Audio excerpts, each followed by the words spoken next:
Open Zoom and we're good to go.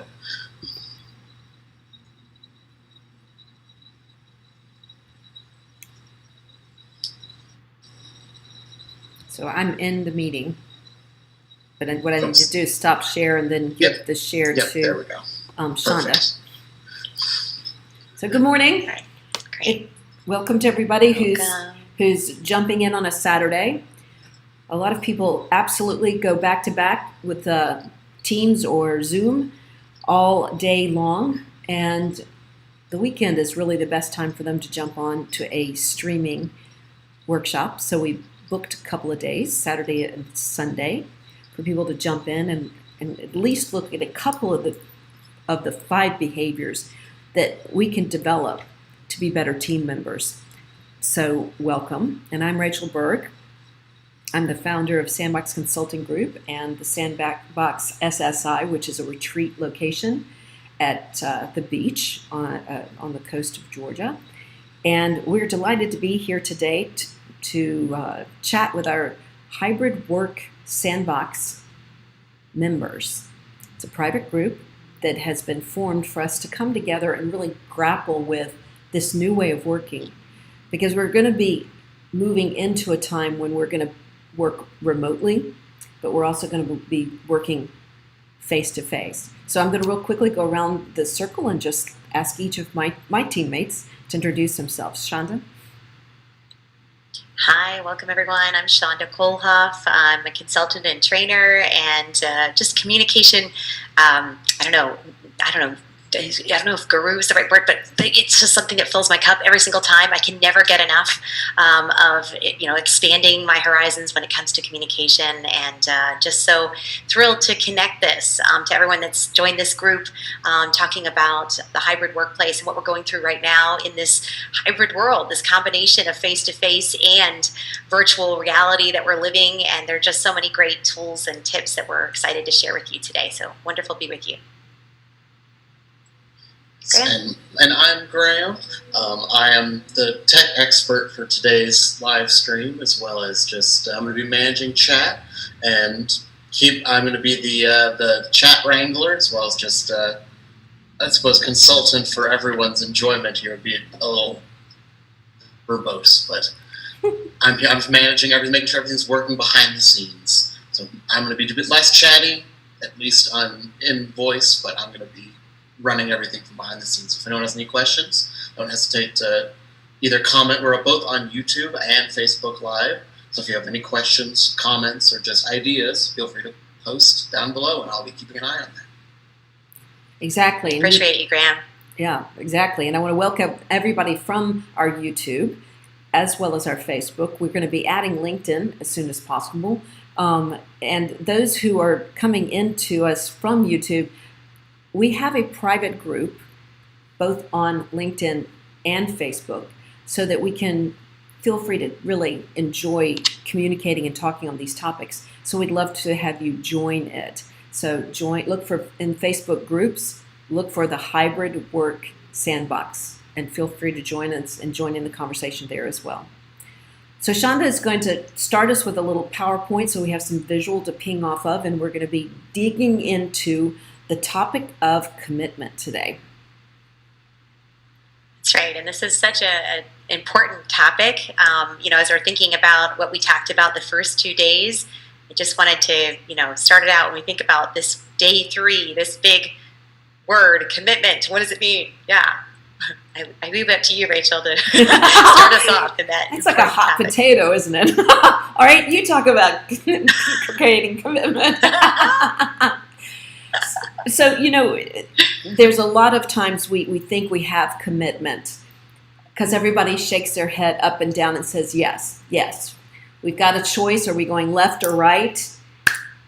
Everybody says we're going left, and we do this. And particularly as leaders, you look and see, okay, everybody said yes, but it's not always actually a commitment. Getting a commitment is a little bit more complicated, takes a little bit more work. There's a very old-fashioned saying, a man convinced against his will is of the same opinion still. So many, many, many times we start a project and we believe everybody's on the same page, but suddenly things aren't happening, and it's because somebody's not actually committed. They may be committed to the vision of what we're going to be doing, or they're committed to the team, like they love the team, but there's something that they're not quite committed to, and bumps start happening. So yes, this is what we're going to dig into, is how do you create commitment, not just say it or hear it. Absolutely, and especially in this virtual world, that we're working in, how do we create that commitment and know that it's there? And there's been a lot of research done recently, which has helped us realize that it's not that easy, and that we really are working in a challenging time, really, with a lot of aspects that are not making our lives easier when it comes to all of these levels of what makes a cohesive team, but particularly commitment. They've found that we're still working fully remote. 42% of U.S. workers are still working in this remote environment where we're not having that face-to-face connection, and that's definitely having an impact on the challenge. And 90% of human resource leaders expect this to continue. 90% says we're going to continue to be semi-flexible, which means how do we get commitment when people are on screens or somewhere else, or maybe they're in the office for part of the day and you thought that this was Tuesday and this is the day they were supposed to be there, but actually it's Wednesday. So getting commitment requires more focus today than ever before, and it will continue to be that way according to human resource leaders that are coming up with these statistics. Yeah. Exactly. And this is a survey that was conducted just recently, over 4,000 different professionals across an array of different industries.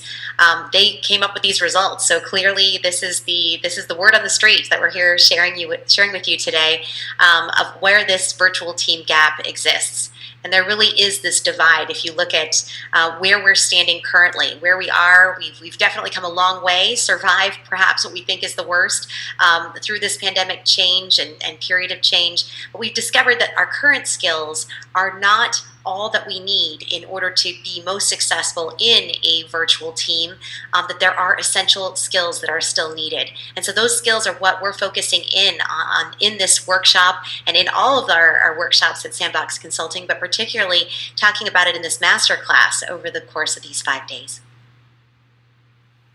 And when we sit at that gap and it yawns below us, 50% are concerned about continuing to work virtually. I know we live, we're down in South Georgia, and most of them are just like, please just get back face to face. I just want to get back to face to face. But the truth of the matter is that we've all discovered globally that the virtual does allow for a lot of convenience and a lot of flexibility and a lot of expansion of reach. So working virtually, there's a concern for some people that just want to be face-to-face. And then there's some people who are working virtually, and we were just talking, in fact, one of our members of our group posted just today about Zoom fatigue and the fact that people aren't even putting breaks in between their meetings. So they're concerned about working virtually. Can they keep sustaining this pace with having no time at all to even have a bio break? Exactly. And this is something that we can be conscious of as we make those decisions of how long the meetings will be, being conscious of these challenges, that when people are feeling maxed out and that they don't have any energy left, but they also need to be conscious of that there are ways that we can help our employees connect, right? To actually have that sense of camaraderie and connection, which is so missing right now. That's part of the struggle, and the struggle is real. We're all feeling it. And when they sent out this survey, because we have been keeping our ear to the street, we've been talking with people because we love communication, both of us. But the fact that they went out and did this formal survey, our partner Wiley, we can always depend on them to go and be extremely thorough with their surveys. 7 in 10 say they're struggling to maintain a sense of camaraderie. So how do you get commitment when you can't even feel like you're very connected to the people you're working with? You jump on a Zoom, you start talking about tasks that have to be completed, and you don't even realize that somebody, just had to take their sister to the emergency room. And that time for conversation about the celebration that the other friend had because they've just celebrated their 4th year with the company. All of those little conversations don't happen that build that camaraderie. It's just jump in, get the work done. What's the next task, right? So 7 in 10 are saying they're struggling to maintain a sense of camaraderie. So if you're not even having a sense of connectedness, how do you make a commitment? It's like, I don't know. I said I'll do it. Are they going to do it?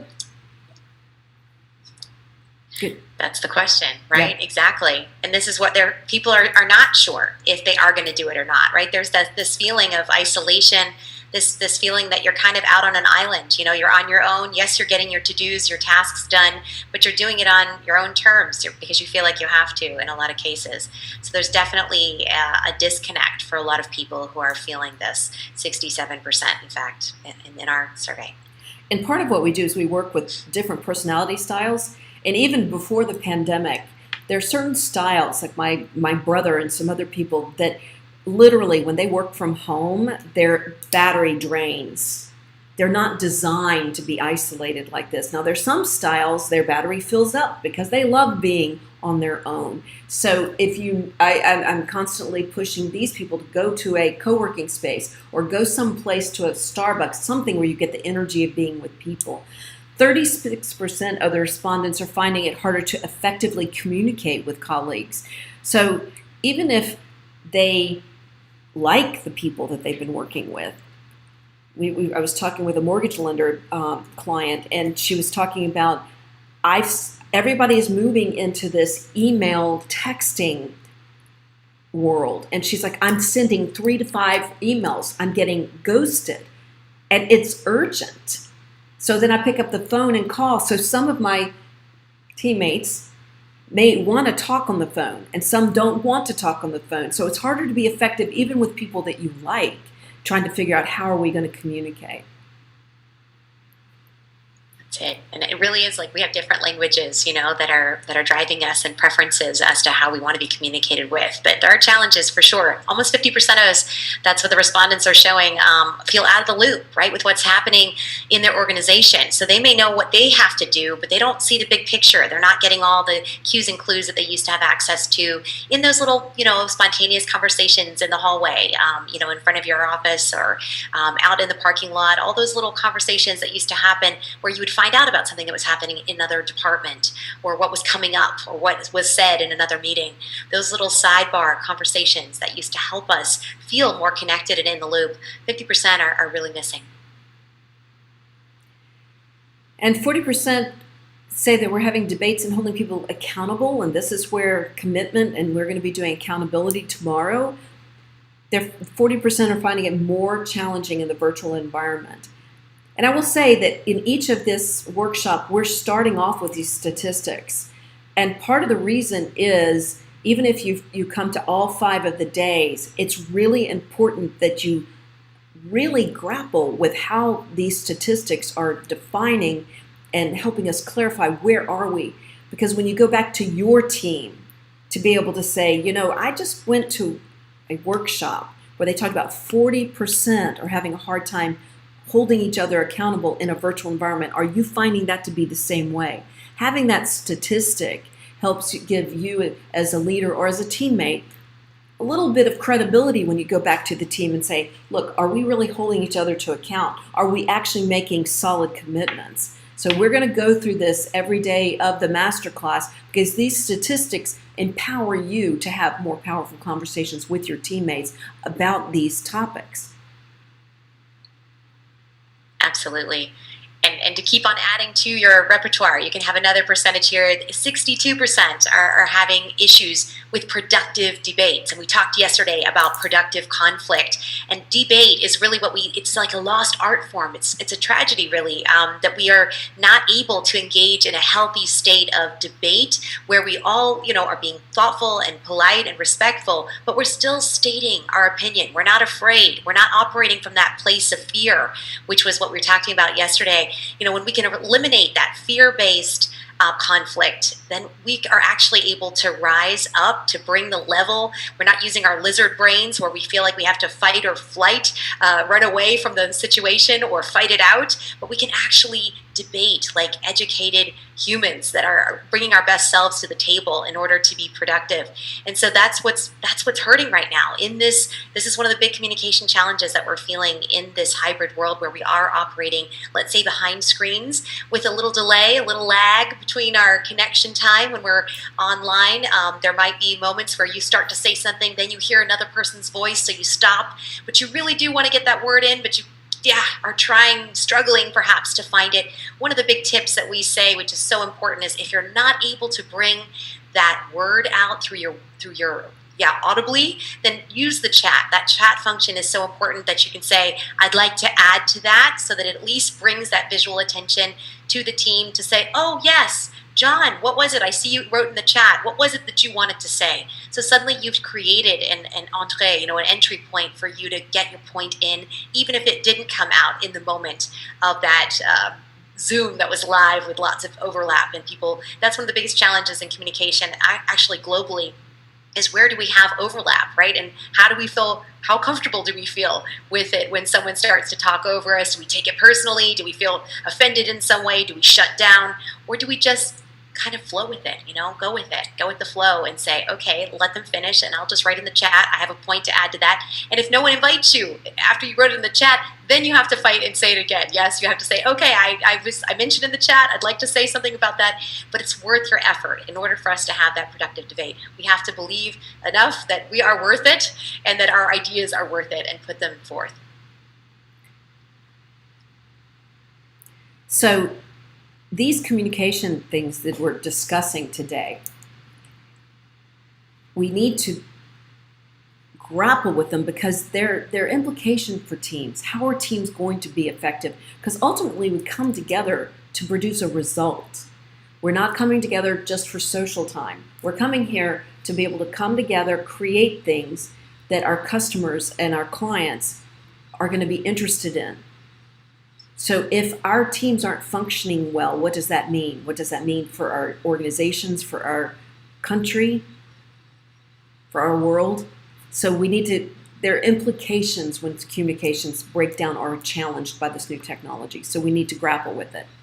We actually have a really interesting comment from a Facebook user, and I believe it's from Annalise. She's got a comment. She says, I would almost argue some millennials perhaps are more comfortable bringing their voice to the table from behind the screen, almost an equalizer between statuses.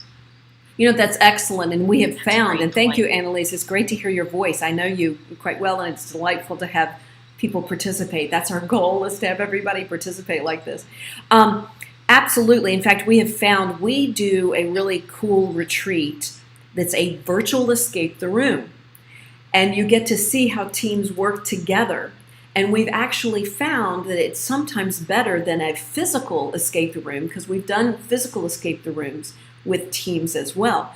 And sometimes in a physical escape the room or in a physical conference room, certain styles take over the conversation because they enjoy that way of communicating. And sometimes the more quiet, introverted types won't participate. But with the virtual, and as she was saying, sometimes the millennials, they're more comfortable typing in the chat. They're more comfortable participating where they may not do it in the traditional conference room. So there are both good and bad with this new communication style. So thank you for bringing that to the table. Absolutely. Love that. And just to keep adding to those implications, one of the issues that they've found through the surveys is that work has become less personal. We're not having as much time to laugh together, to have those random moments where, you see something physically in the room that makes you laugh, that you have that shared common ground experience that, as Rachel was just talking about, our escape room experiences, those are great, common ground experiences where you laugh together, you get frustrated together, but you also celebrate together those moments when you figured it out, something that you couldn't do on your own, through the help of your team being observant, through the help of your team seeing different things, solving different aspects of the challenge, you're able to celebrate together those wins. And so that's really something that's a great way to counteract this this element that is making life and work less personal, is having those shared common ground experiences that teams can do together, like the escape room opportunity. But also those interpersonal interactions, where you're literally, just having a moment, having a cup of coffee, going to the coffee maker, or getting a water, whatever you're doing in passing, there usually is a moment, even though it may be short, where you do share something with someone that is not happening unless you're talking to your dog or your cat a little bit more than you were perhaps your colleagues at work. So these are the changes that are of course happening when we're not interacting in a face-to-face manner. And to Emily's point, there's good and bad with this, right? So what we've done as a team is we have something called a green room. We get together 30 minutes before an actual meeting, especially if we're doing a broadcast, right? That's why we call it a green room. But that's when we talk about our cats and our dogs or our latest projects. Like Graham shared earlier, he has a 3D printer, a brand new 3D printer. So he's showing us some of the things that he's working on. So if you build that in as part of your team gathering, so that there's a expected 15 minutes or 10 minutes of conversation that's kind of spontaneous before you dig into the task, it's useful. So what we're finding is that building a sustaining a foundation of trust it requires some thinking about how do I bring in the new technology, bring in the old, this is what humans need to be able to connect and build trust. We have to think about how we're doing it. Yeah. And that kind of that harkens back to our first day when we were meeting, and as we're thinking about how to close the gap, one of the points we were talking about trust was that ultimately, and maybe you're familiar with Stephen M. R. Covey's work, The Speed of Trust. I love his book, and I think he gets right to the heart of it when he talks about these specific skills of trust that we can build, and one of them being integrity, that really doing the right thing even when no one is looking, or you think no one is looking. And when you think about trust, ultimately that to me is knowing that, if I'm going to trust somebody, I want to make sure that they're, following the rules. They really are doing things the right way, the fair way, the integrous way. So that's really a strong element with that trust. And as we're looking at closing the gap, what other things we can do to create a culture of teamwork, there are specifics, right? And we just mentioned a few of them already on what we can do in our Zoom calls by organizing that time, by allowing people that bio break at the end, giving them that extra 5 or 10 minutes at the end, but providing a first 10 minutes to kind of warm up and get into the call and share some things that are personal at the beginning. So those are some hands-on structures that you can put in to your Zoom calls to make them, to create that culture of teamwork. But there are 3 more that I'll let Rachel start with. There are 3 strategies that we want to share with you specifically in all of this. That this is what we plan to do is provide tips and tools in the hybrid sandbox so that we can play with it. And how we play with it is, one, taking it to our teams, but also these workshops, having people participate, using and playing with these tools. And the first thing requires you to stop and say, what about me? What am I bringing to the sandbox? What am I bringing to the conversation? How am I communicating? So being able to be aware of your own impact. One of the things that Cheyenne put in his post in the Hybrid Work Sandbox group was talking about, do you have your camera on?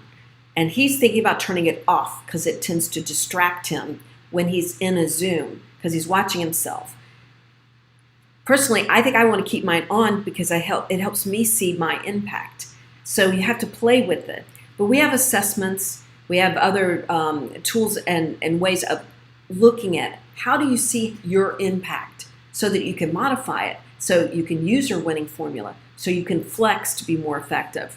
So the first thing is looking at yourself. The second one is really realizing that nobody's perfect and we all need practice in order to get better, right? And so realizing that this idea of perfection is not the ultimate goal, but rather to feel confident that you are growing, that you are learning, and you're getting faster and better. And then other people are learning from you, right? If you're setting the example, you're setting the bar high, showing how you've improved over time, that's really inspiring to a lot of people. If they see that you used to really struggle every time you got on Zoom, everyone was telling you, turn on, you're muted, and now look at you, right? You're going right on, you're turning it on, you're ready to go. You've thought about all these camera angles and where the light source is. You've already, mastered this, or you're getting better and better. And so having that feeling of improvement and being aware that it is a journey of improvement. It's not like you just finally reach the pinnacle. There's always going to be something else that you can take it to the next level, but every day you're setting that example for others, which is inspiring. And then how do you build a whole environment that facilitates trust? Because it's one thing, if you're a leader and you come into the room and you build trust. I've witnessed this with leaders who in the room can build such trust in a conversation that they're able to be very productive with their conflict and with their commitments and getting results. But then what happens when that leader's not in the room? What happens when people are at home and they're isolated or they're somewhere else? How do you build an environment that facilitates trust? So it's not just dependent on one or two people. It's actually everyone works on their capacity to trust or hand trust to someone else. Yeah. So those are the three things. Look at yourself. Exactly. Yeah. Yeah, and so in those three, there's some, we'd like to give you some skills and additional tools to add to your tool belt as we all are walking through life and constantly adding to, right? I think of us all as having backpacks on our backs, right? These are our life experiences, and as we grow and as we move and as we operate on multiple teams often, we're adding additional skills, additional aha moments as we work with people that inspire us, that give us new perspectives. We're going through this process of 1, 2, and 3, that self-discovery, that other discovery, and then adding to it these skills, all of this, and working together, recognizing that we can't win alone. We need each other to get to that next level, and that's the whole process. And this is one of the 5 behaviors products that we are facilitators for, and love working with teams to help with this. This is coming from Patrick Lencioni's best-selling book, and we'd love to be able to share this with you. We'll be giving you some more information at the end today, so if you'd like to know when we're offering that, stay tuned, stay with us. It's coming soon. But this is the book here, The 5 Dysfunctions of a Team by Patrick Lencioni. Just curious, if y'all have a moment to jump in the chat, how many people have actually read The 5 Dysfunctions of a Team? It has been on the New York Times bestseller list for like 3 decades. It's been around forever. And it is a story. So it's done as kind of a parable as opposed to your typical boring business book. And it talks about a consultant and her experience with this team. And when you read it, you're like, oh, I have so been on this team. Every single dysfunction that you've ever experienced is on this team. And being able to witness and say, okay, this is normal, this is what happens on teams unless you are using behaviors, the 5 behaviors, to build a cohesive team. This is what happens. So this is the book. These are tools, as she said, tool belts. And the other piece I want y'all to understand, the reason we bring these tools in is that being able to take these tools and be the hero to your organization and say, hey, I just went to a workshop and I just went to a master class that's using this tool. So as you wear your hat as a member of this group, think about not just you joining one of our workshops or being involved with one of our master classes, but how do you take this information with you and share it with others? The book is one, the workshop is another. Exactly. And we want to share a little bit more with you about Patrick Lencioni's vision. And I think this video helps us to see that. So stand by. It's just a few minutes long. I think you'll enjoy. Let me get that started. Since we were little, we've been thrown on one sec. Here we go. And action. Team after another. Soccer teams, project teams, work teams, you name it. And even though we have lots of experience being on teams, the only advice we've ever been given about how to be a good teammate is to play nice and everything will work out. But what if it doesn't? What if people spend more time politicking and posturing? What if people can't agree on which direction to take, so they go nowhere? What if everyone is just looking out for themselves? Turns out, there's more to good teamwork than just playing nice. That's where the 5 behaviors of a cohesive team comes in. Based on Patrick Lencioni's New York Times best-selling book, The 5 Dysfunctions of a Team, this simple but powerful model consists of 5 behaviors that people can master to become a better teammate and to start building stronger teams. Here's Patrick to explain those behaviors. There are 5 behaviors that all teams have to master to become true functional teams. The first is trust. Team members have to trust one another, which means they're vulnerable with one another. Vulnerability, which I think is one of the most important characteristics any human being can embrace in life, is nothing but admitting who you are as a person. It means they're capable of being completely honest and human with one another. That's important because it enables them to embrace the second behavior, which is conflict. Yes, conflict. When people are vulnerable and trustworthy with one another, they'll engage in conflict without fear. They'll debate issues, and they'll be totally upfront with one another. As a result of that, they'll be able to embrace the third behavior, which is commitment. They'll commit actively to decisions, and they'll leave the room on the same page, totally committed to follow through on what they've agreed to. That commitment will give them the courage to hold each other accountable, knowing that they're doing nothing but reminding each other about what they intended to do from the beginning.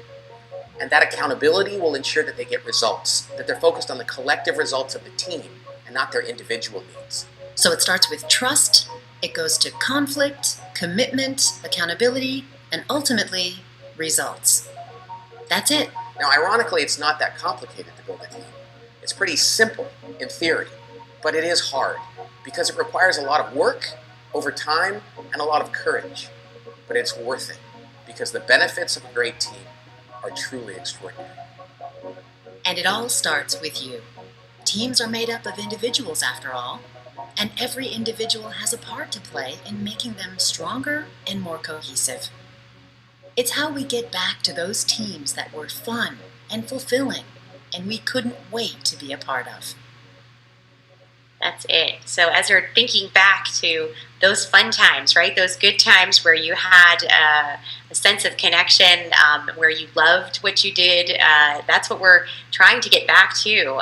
Is ultimately, Let me see if I can stop my share. I'm going to switch back to you for a second there, Rachel, and I will find my other screen to share.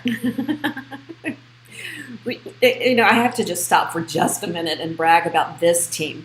Because we have been through, of course, the pandemic. We had started out doing face-to-face workshops in the sandbox on the island on the coast of Georgia. And then we had the pandemic where we went online. And this team has jumped in, and Graham's in Atlanta, and Shonda's on the other end of the island. We're remote, but we do get together. And we've done a lot of work to get used to all this technology and broadcasting. This is only our 3rd live stream. So thank you, audience members that are just kind of hanging with us as we go through this. Yeah, we're happy to have you with us. We're glad to be here with you. It's definitely, there's always an adventure. What's going to happen next, nobody knows, but we're definitely trying to make it all flow. And there are moments when, that works, right? And that's the same in life, right? There are moments in our lives when everything seems to be coming together. We're just like, yes, this is a celebration. And then there are moments where you go, what is happening now? Okay. So as we're talking about these 5 behaviors, as you saw in that video, I hope that it stood out for you like it did for me. It's about courage. It's about being courageous. If you really want to make things work at work, right? It takes effort, and it starts in this process. If you want to make it work, if you really are motivated the way that I know we are to be the best selves we can be, to bring our best teammate selves to the table, it starts with an assessment, right? And this assessment is quick and easy. It's not too quick. It's just about 15 to 20 minutes usually to enter your most. The more honest you are, the more accurate the results are. And this is really a powerful experience. It'll make you go, has somebody been trailing me? Is somebody watching me? Like, is there a secret camera? You definitely start to question. All the conspiracy theories will come out. This is amazing, right? Having this assessment that is so accurate is the first part. And I know Rachel's going to tell you about the second. Yeah, I'm here. The second part is the insights that are delivered in a personalized profile. There's so many workshops, so many things you can do that are like a template. And they may work for everyone, but it has you have to comply to a template. What's unique about the sandbox approach and about these assessments is that these are tailor-made for you personally. These assessments, this 15 to 20 minutes it takes for you to take these assessments, has an output of information that is so specific to you that then you can take it and actually apply it in your communications with your team. And that's your team at work, but also your team at home, because as we're finding with the hybrid experience, your toddler needs to be on your team for giving you 1 hour so that you can get on your Zoom call. So being able to get both of your teams aligned is excellent. So having this be in a personalized profile makes it more applicable for you personally. Absolutely. And then bringing it all together is the third part, and that's where we come in. So we're honored to be able to support teams in this way, both in a virtual facilitation option or in a live face-to-face option that we've just opened the sandbox back up for this. So we're so excited to offer that as well. And we'll be talking about that and those dates at the end today. So looking forward to sharing with you some more about this model today, but we do hope to also see you in our facilitation opportunity, which is a combination of these three. And today's our focus on achieving commitment, right? From the 5 behaviors of a cohesive team, we're giving you a little bit of the highlights from that level, which you would, of course, get a lot more detail in our day-long workshop. But this is just giving you some of the nuggets, the golden nuggets that are so important for us that we can start applying today. And that's in achieving commitment. So I'll let Rachel, did you want to say something about that, or shall I jump in? Jump on into the next one. Yeah. Awesome. Okay. Yeah. So when we're talking about commitment, there are, of course, we're looking at what ways that we can be ourselves, bringing our authentic self, bringing our true opinions into the mix, not being afraid to voice them. And that means there has to be a sense of psychological safety. There has to be a place where we know things are going to land and be welcomed, with open ears and open hearts. And that's why you hope that the first level, that trust base, has already been established so that you can enter into a debate with your ideas being openly understood. At least they may not always be welcomed, but they at least will be understood. And then eventually, there's a willingness to see the value of even the different opinion coming in there, because it will enable the team to sharpen its saw as a whole, to be able to think outside the box and see things that they didn't see in the first glance. So this is really the idea of commitment, is first recognizing that you've already gone through establishing some trust on your team. You've realized that you know how to debate it, and then now you are more likely to commit when you actually say, okay, we've already, as they said, with this process of, storming and norming before you can get to performing, right? We have to get through that process first of recognizing that there will be some storming necessary. That is the debate aspect. And there will be things that don't sit perfectly well with everyone on the first, pass, the first time you hear it. So you might need to refine it after talking to somebody else. You might need to work together and add their ideas in so that you can come up with an even better one. Then there can be commitment, right? Only then, when you actually have proven that you're not just thinking it's my way or the highway and I'm not open to anyone else's ideas, this is the way it must be. Boom. that isn't really going to sit well with most team members. They're really going to say, wow, okay, they don't care about me. They're not involving me. There's no even reference to what I did with this just last year. I did a fantastic job perhaps on this similar, and they didn't even look to me. They didn't even ask for me. Well, they're going to lose, right? And we don't want to create that kind of passive aggression. We want people to win. We want, in order for there to be a win-win, there has to be that openness from all sides to hear, to debate, and then to land on what can be committed to. And it's not about getting everybody's consensus, right? That will kill the energy if we're always debating just to get everyone to concede the opinion and say, oh, okay. But what we are trying to do, the goal should be clarity, making sure that all people really see the idea with 20/20 vision, and they're really seeing what it's going to lead to. What are the next steps as a result of this idea? If I buy in, if I am committed to this, what is it going to mean, right? What do I need to do by next Friday? So really seeing the big picture, so coming around to the idea, accepting it and working with it, debating it, making sure everybody's words and thoughts have been included. So somebody isn't just sitting there with their arms crossed going, yeah, this is never going to work. They didn't listen to me, so I'm not going to get involved. That is not going to win, right? That is not going to get the team to those great results at the end. So that's what it's all about, right? Is making sure with commitment that we have taken the steps one after the other in order to get there. And that clarity is there, and the true buy-in, not just the lip service, but the true buy-in from all team members is genuinely in place. We have a video to share with you on that, specifically about commitment, because it really kind of brings it forth. If you listen to Patrick Lencioni's perspective on commitment, I think you'll enjoy hearing him. He brings his energy into it loud and clear. Why is conflict so important? By the way, I'll have some leaders tell me, listen, Pat, I don't really care if people get their feelings hurt. What I don't want is to waste time. See, they'll say, it just takes too much time. Why should we debate this decision for the next 2 hours? After all, I've been in charge for a long time. I know what we should do. Why don't I just make the decision without engaging in conflict? And I'll save them 2 hours. I'll be their hero. They can go do email or something else. Well, the reason why that's a problem is because it takes us to the next thing that we have to overcome to make our teams great. We have to go from conflict to commitment. You see, the next thing we have to embrace is we have to get our teams to commit to decisions without reservation. And the only way to do that is with conflict. You see, if I make a decision for my team and they haven't weighed in on that decision, they're not going to buy into that decision. Let me repeat that. If people don't weigh in on a decision, they're not going to buy in. Now, that is not an argument for consensus, because I don't believe in consensus. I think that's a 4-letter word. If we wait for consensus, if we wait until people all agree on a decision, we're going to make decisions that are too slow, too late, and probably equally dissatisfying for everyone. What I believe we have to do is have conflict so that people, when they weigh in, even if their idea didn't get adopted, they will buy in. How does that happen? So if I have a difficult decision to make, and I have a group of people on my team, and we're probably not naturally all going to be on the same page. If we were, we'd have made the decision long ago and moved on. Hallelujah. Most times we don't have that. So my job as a leader is to demand that people have conflict, that they disagree with one another, so that after I've heard everybody's opinion, I can then say, is there anything that hasn't been said? And when people say, no, I think I've put it all out there, I can say, okay, clearly there's not one clear answer. My job is to break the tie.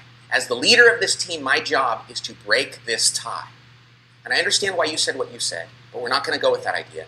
I understand why you said what you said, and I am going to go with that idea. And I understand what your opinion, and here's why we're not going to go through it. And if you can explain the decision in the context of everybody's answer, their input, that they engaged in conflict around, and you can say, this is why I'm going to go with that decision, and I need your support. Do you know that 99 out of 100 times, people will support that decision even if they didn't agree with it? I mean, nobody here is so insecure that we have to get our idea adopted every time. What we need is to know that our idea was heard and factored into the ultimate decision, and that we can explain it. Human beings are immensely reasonable. And as long as we know that our ideas have been factored into the decision, we can support something even if we didn't agree with it, as long as there's not an ethical or moral problem there. But if we don't have conflict around that issue, if we don't weigh in, if I as a leader do not demand that people weigh in, then I am not going to get their true buy-in. What am I going to get from them? Am I going to get them to sabotage the idea? I mean, if I make a decision, okay, everybody, we're going to do this, are the people that didn't get to weigh in, are they going to go sabotage it? Probably not. I wish they would, because that's more interesting. But that only happens on TV and in movies that people have never worked in a company. Really, what people do most often is far more common and more boring and more dangerous. They passively commit to the idea. They just say, okay, I'll go along with that. Then they go back to their team and they say, I don't think this is a good idea. And so they're not really going to help. They're going to alligator arm it. You know what that is? That's like, oh, let me help with that. Oh, no? Oh, okay, Or they're going to see a train wreck happening around that decision, and instead of diving out there going, hey, everybody, wait, let's prevent this, they're going to step back and go, watch this. Then they're going to come to a meeting and go, see, I didn't ever think that idea was going to work. Our job as team members and leaders is to make sure that everybody weighs in, that every avenue has been explored, so that the leader at the end of that discussion, if we haven't convinced or been convinced, the leader can break that tie and we can leave that room being on the same page. And that's it. How do we get on the same page, right? How do we create that moment for us? It's not that easy, actually. As we're looking at how to achieve commitment. Hold on. It's okay. Wow. It's technology. Sorry, guys. Wow. And then this idea of getting consensus, a lot of times as we've moved along from a traditional top-down, the top tier tells the bottom tier what to do, the pendulum has swung to everybody sit around with their laptops and Google the latest idea, and then we're all going to agree to whatever sounds best, which is consensus. So somewhere between the two is this idea of leading collaboration, which is what he was talking about. He has collaboration, but he's leading it. He's not just going to consensus, he's leading collaboration and then choosing as the leader, we're going left. We've talked about going right. We've talked about the good and bad about left and right. So, yeah. So that's it. And really being conscious of that, right? Of being aware that there were people that did want to go left and people that did want to go right. But then how do you bring them all to that other option, right? First left, then right. Or a combination thereof. So I thought we would so this is our encourage everybody to actually jump in. Put your coffee to the side or your breakfast and maybe your lunch by now. And just type in here, what problems have you seen most frequently when it comes to commitment? People refuse to commit to a decision if they didn't agree with it. People commit to a decision and then do things their own way when it suits them. Or they commit to a decision on the surface, but then drag their feet and on the follow-through. Or if they commit to the decision and then lobby people afterwards to change it. Which behavior do you think is the most problematic and which ones do you see the most frequently? We'll give you a second to answer that. And we'll talk just a minute about some of what we have seen with hybrid work. Because this works face-to-face. These issues are face-to-face. And then they're also remote. So the people that refuse to commit to a decision, they look like they're not talking. They're doing this on Zoom, right? They're just not making the commitment. And everybody says, right. They just, and you can tell, and you think, well, that's George. George is always the one doing that one, right? And we're going to go ahead. Rachel, yeah. And I have a funny one too that I've seen where people pretend like they're, I can't hear you. Suddenly they use the technology as an excuse that they can't hear. It's gone out, and literally, I've had stories where people have been, staying really, really still, and they're like, oh, is he frozen? He's not there. But the truth is, he didn't want to commit, right? He didn't want to commit to whatever decision was in place. So using the technology as a way out, right, as an escape mechanism to not have to commit. Is also something which some have found, unfortunately, right? All these little loopholes. And we've always had the meeting before the meeting, and then the meeting, and the meeting after the meeting. That's reality of how humans work together. is there's people campaigning for, when we go to the meeting, I want you to do this and say this, and then you have the meeting. And then they have the after the meeting. So commitment requires the before, after, and during the meeting. And now it's not just physically in the space, but it's before, during, and after the Zoom. So it's fraught. So just out of curiosity, Graham, have we gotten anybody typing in their opinions, or has everybody just... So far, we've got one. Okay. We have got... Thank you, brave one. We've got committing to a decision on the surface, then lobbying to change it outside of that group. Right. Annalise. Annalise, thank you. That's a good one. Well, and the other piece is that because of how fast everything's going, that you may make a decision on Tuesday, and then on Wednesday new information comes along, and then you start lobbying to change it. But if you don't go back and get alignment and get commitment again, even though that thing that happened on Wednesday everybody experienced, if you don't go and again let people weigh in, as Patrick says, you don't have buy-in. So now you've got a group over here that agree with you because of this change, but then you've got the greater group that has not. So, I mean, if you can put above your computer, you have to get weigh-in so you can get buy-in for any maneuver that you're doing, because you're going to have to get it eventually. Well, thanks so much for playing. And this is really a skill. Yeah. Yeah, and I was just going to say that's really a skill, because there are some leaders who are asking for the weigh-in. They ask the question, does anyone, have an opinion about this, or anyone disagree with this idea or have a better suggestion? But then it's the way they feed back that doesn't make people genuinely feel like they've been heard. And this is one of the biggest challenges, is that not only asking for the weigh-in, but then showing the why you're not going with that opinion. So if somebody raises something, as Patrick sort of demonstrated it quickly in that video, he's like, I'm not going to do that because of this. I'm not going to do that because of that. There has to be because of that. There has to be. If that isn't provided, the person just doesn't feel heard. That genuine sense of my idea has truly been understood and heard and turned down because of this, right? If we can't walk away from that meeting with clarity about all of that, then we do not feel comfortable to give our buy-in. And that's really key, right? Is that the leader has to have those skills, those leadership skills, to be able to genuinely make sure that each person that is giving weigh-in, they're giving a proper, clear answer why not, if they're not going with their idea. So I really love that. And I just wanted to, take it to the next level about achieving commitment. What does it look like, right? What does that look like when you really have it? We want to all believe that we do. We want to believe that each one of our teams is committed genuinely, right?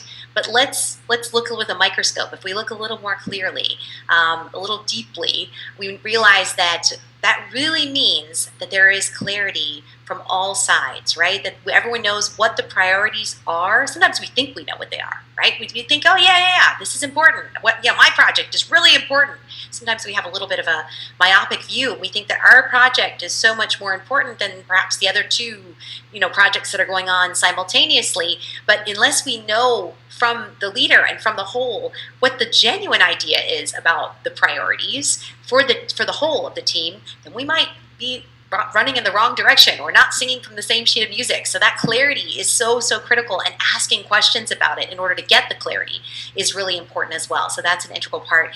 And then being able to end whatever the end point is, right? We were talking about giving bio breaks at the end, but whatever point is chosen as the end, there has to be a 100% clear and specific resolution. So as a result of our discussion today, Sandy is going to do this, and John is going to do this, and I'm going to do this, right? There has to be that resolution and call to action by, and by when, right? So who and by when, and that has to happen by the end of that discussion. So that's really critical, so that everyone is walking away with clarity and a sense of confidence that what we talked about today wasn't a waste of our time. This wasn't just another blah, blah meeting that took up another hour of our lives that we'll never get back again, that could have been handled in an email. No, it couldn't have been handled in an email if we genuinely do it this way, right? If we actually allow people to give their way in and give them feedback in the moment of why or why not, and then create the buy-in and the alignment and the clarity, right? So the final piece is that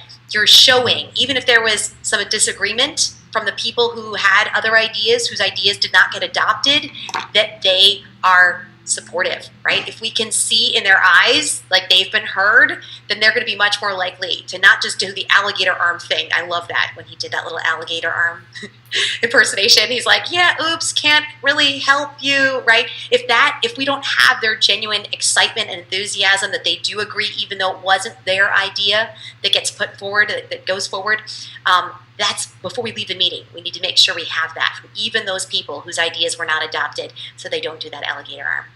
But this is a question for you. You can please enter in the chat if you have an opinion here.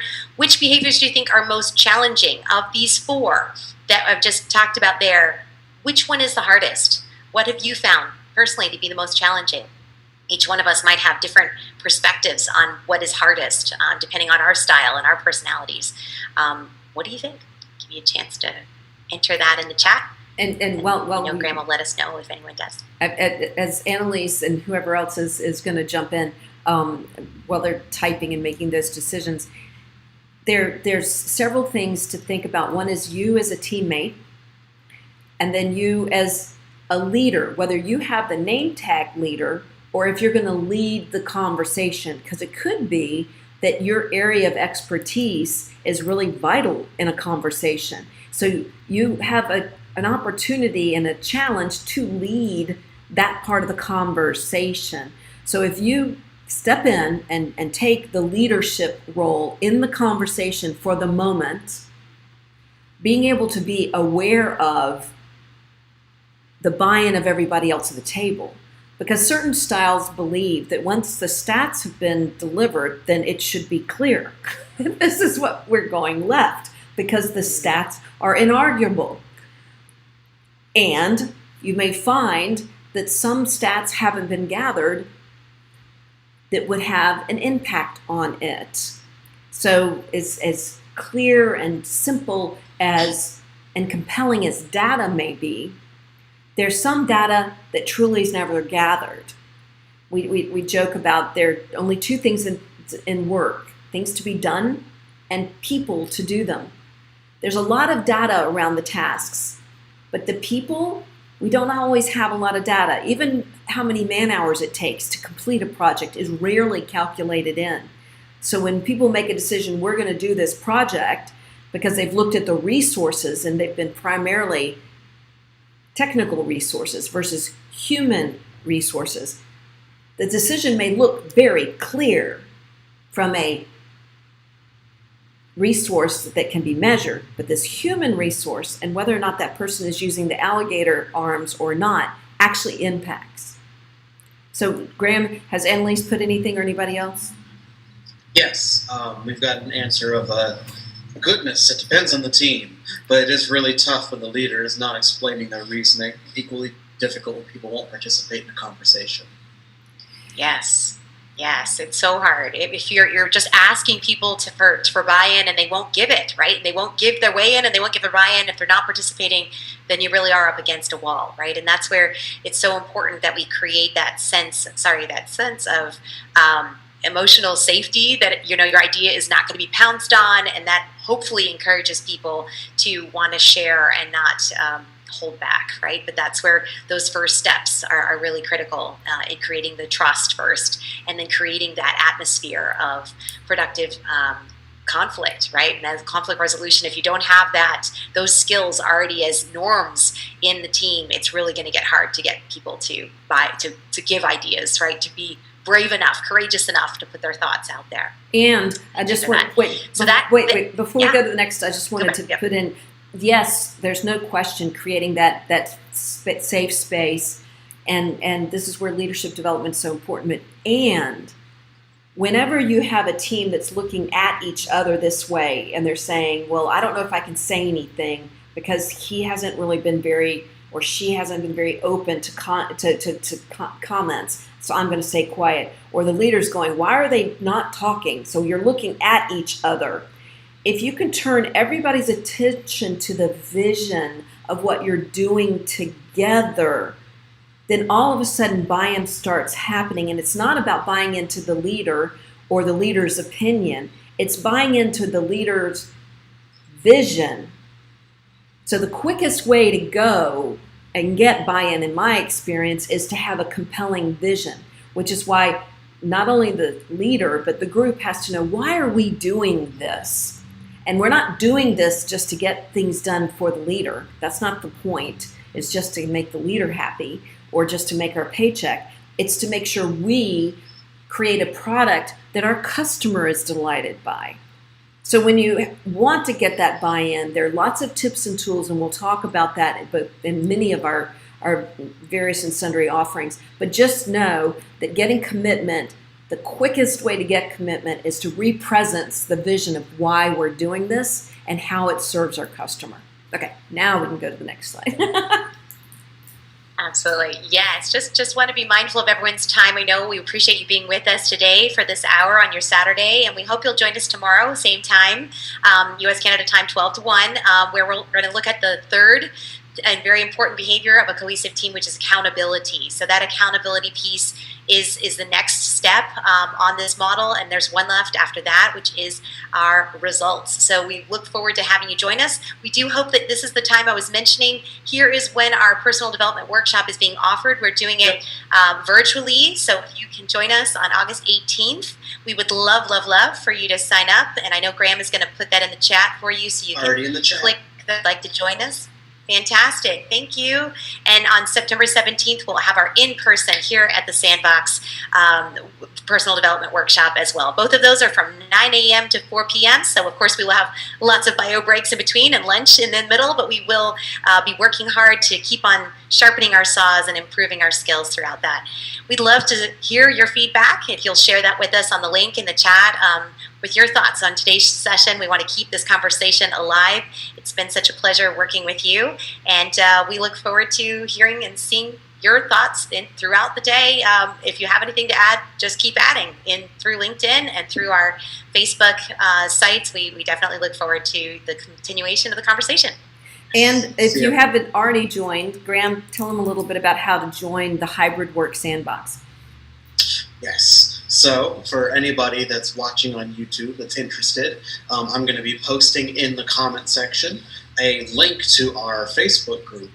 And all you need to do is answer 3 really simple questions. Honestly, they're just there so that we get a better idea of who you are and what you might be interested in. We've got a Hybrid Work Sandbox Facebook group. It's all about the development of personal and professional skills, especially in this digital age of having to mingle digital and in-person work like we have now.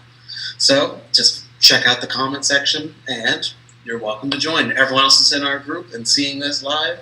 We look forward to seeing you tomorrow. Have a great afternoon, everybody. See you tomorrow. So